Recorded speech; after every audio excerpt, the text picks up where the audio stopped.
Hey folks, welcome back to eczemahealing.org. Welcome back to the tent. Welcome back to another Wednesday Q&A session. If you're new to the channel, please subscribe down below for all your questions answered about eczema.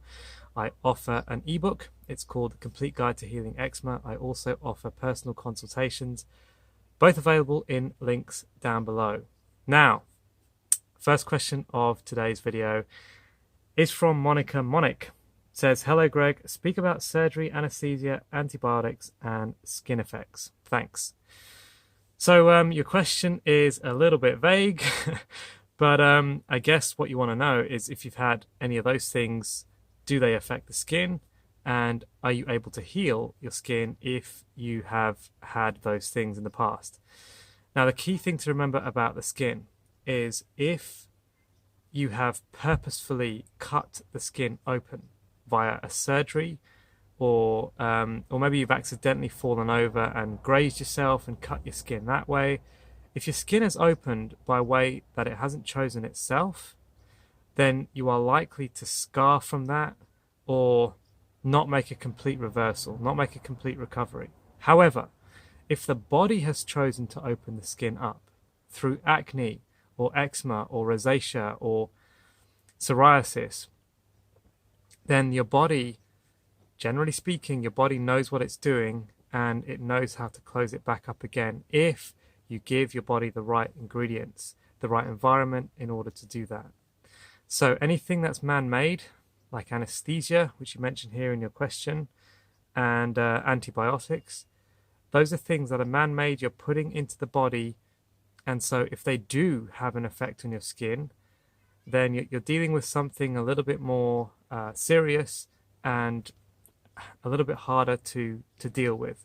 If your eczema has come about through things that are a bit more natural, like food, maybe tobacco, maybe alcohol, they're a little bit more natural than drugs, a little bit more alkaline than drugs, the chances are you'll be able to heal a little easier. Drugs are pretty much the worst thing that you can have for your body in general. Very acid forming, not alkaline at all. And so, yes, you should be able to get on top of things, but it's going to be a harder road than if you've only got eczema through food and other lifestyle bad habits. Next question comes from Jordan O'Dwyer. Did you ever try an AIP protocol meant to be the best for healing leaky gut, which is the cause?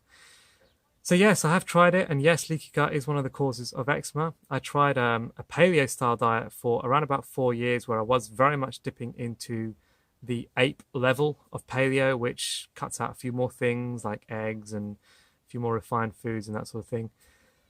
Why don't I promote it now? Well, firstly, it did get my skin a little better, but I still had a problem consuming carbohydrates, and I still had this sort of binge purge restrictive mentality thing going on. And I don't believe that, ultimately, I don't believe that the solution to not being able to process carbohydrates is the removal of carbohydrates from the diet. I believe in a carb adapted diet, not a fat adapted body, because I think naturally we are set up as carbohydrate adapted beings. And so it makes more sense to me to get the body to be able to process those. And so my program doesn't involve the AIP protocol, which is meat-based, vegetable-based, but I do understand that people can get their skin back to some semblance of control and get their body fat adapted, and that can work for them. But it's not the protocol I recommend, and I do believe that even for people that have used paleo and AIP and that sort of thing to get their skin under some semblance of control, they can go one better in future and actually get their body back to the natural state of carbohydrate adaptation, where fuel, the main fuel source, is once again coming from the simple carbohydrate fuel.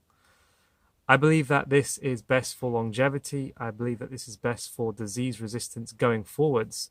It provides more prevention of other diseases that you might get later on in life, like cancer, stroke, heart disease, and all that sort of thing. Next question here from Emily Felix is very similar. Can you heal leaky gut consuming meat and seafood? Apparently, according to Dr. Josh Axe and a few other doctors, yes, you can. And the whole L-glutamate protocol, yes, it seems like you can heal leaky gut consuming those things. Did I do it? I don't believe that I fully healed my gut when I was doing paleo and AIP and all that sort of stuff. But you can definitely get your body into a semblance of control on those things. But I would recommend getting your body back to a carbohydrate-based, starch-based, fruit-based, whatever you want to call it, diet, because I believe that provides the best resistance to other diseases that may come on later in life, like stroke and heart disease, diabetes, and all that good stuff. Last question of today's video comes from Mitesh Patel. Dude, so this question is under the video, what I ate in a day, and I was drinking a juice in the video. Dude, why are you throwing out those amazing fiber while juicing? That fiber is key to super healthy gut, healthy skin. I could not agree more. Healthy gut, healthy skin. That is indeed true. Why do I throw out the fiber while juicing? Okay. I believe in eating a large amount of good soluble fiber, and that comes from the majority of your diet. That comes from all the other things that I recommend aside from juicing. So the plant-based diet is the highest diet in fiber. All the fruit that I recommend, all the starches I recommend, this is all great fiber that's going into your system.